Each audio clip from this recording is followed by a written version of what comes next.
Hey everybody, just doing a review for this UGREEN Nexode Pro 65 watt charger. So yeah, this is coming from UGREEN's new line of chargers. But basically a new generation of chargers coming from UGREEN. They're smaller, they're able to control heat a lot better, and also they look better. This whole like color scheme is like a bit more, I don't know, premium looking in comparison to their previous Nexode chargers.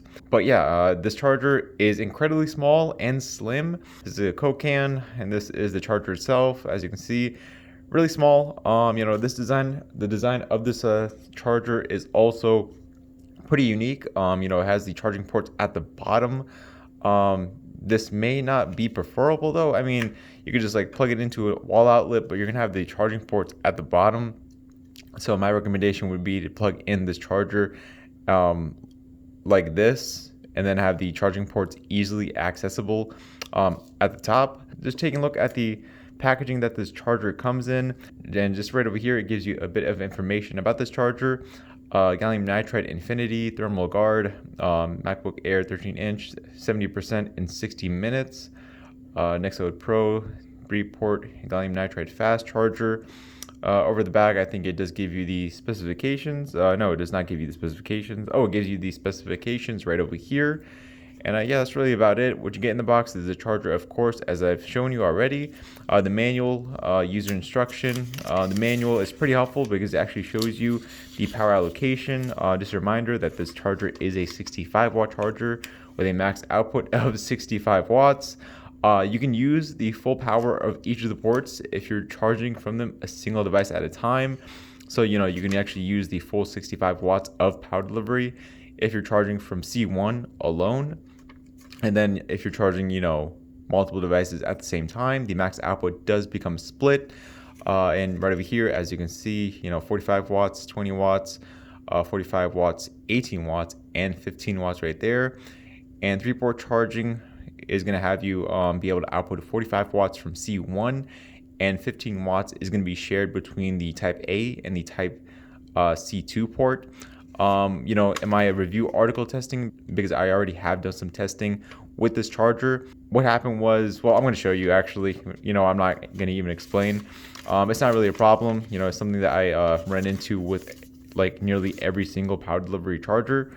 But yeah, with that said, I'm just going to go ahead and start testing out the performance of this UGREEN charger to see how it works.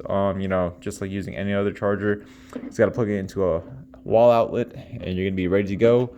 I am using this Bluetti AC2A power station to, power the charger. Just convenient for me to do. But yeah, okay, there we go. Maybe just get this in the shot. Okay, just like that. Yeah, I think that's good.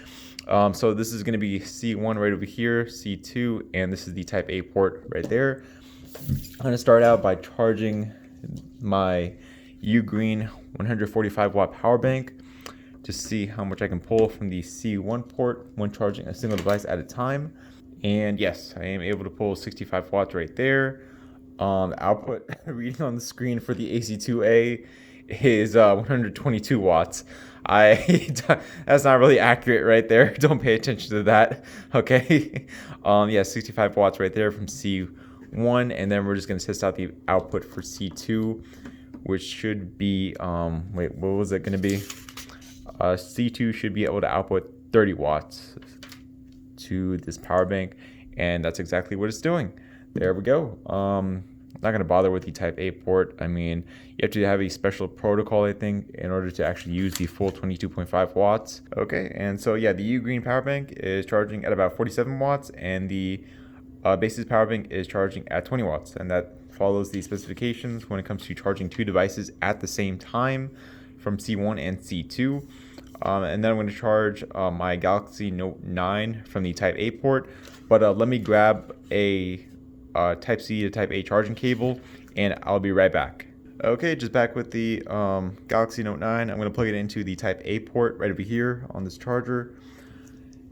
And so what's going to happen is that, oh wait, that's interesting. Okay, wait, oh yeah, there we go. So this happens with nearly any other like multi-port power delivery charger that I review.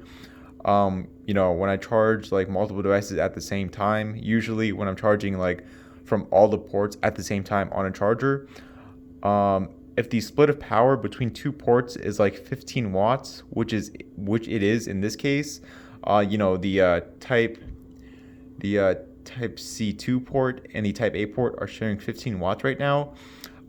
This like isn't enough power to charge my Note 9 and this base's power bank at the same time. And so what happens is that my Note 9 just doesn't charge at all from the type A port. And basically, I think the base's power bank just, you know, hogs all the power. I know it's charging at only 7 watts, but, you know, charging just doesn't work in this case. Charging is going great for the UGREEN power bank right over here from charging from C2, which is, you know, 47 watts. So just a heads up right there. This is only going to be the case if you're charging like a power bank and you're trying to charge a phone, because I'm going to show you guys right now that you can charge like like two phones at the same time from C2 and the type A port, and you're gonna have no problems.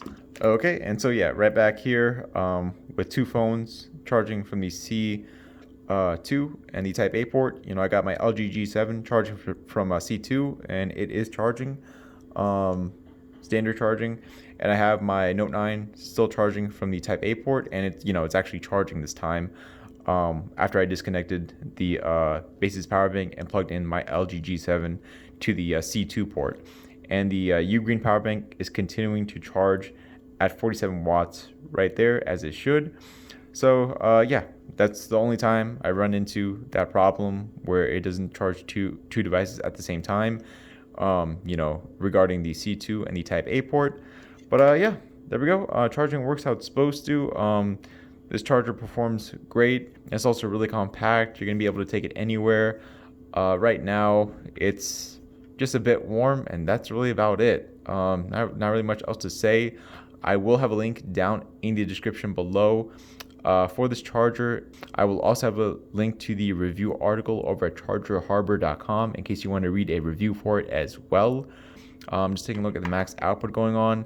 Yeah, I would not trust that max output right there. I think I need to go back to using my River 2 power station because that's not exactly too accurate right there in regards to the max output going on. But yeah, I will see you all on the next video. All right, goodbye.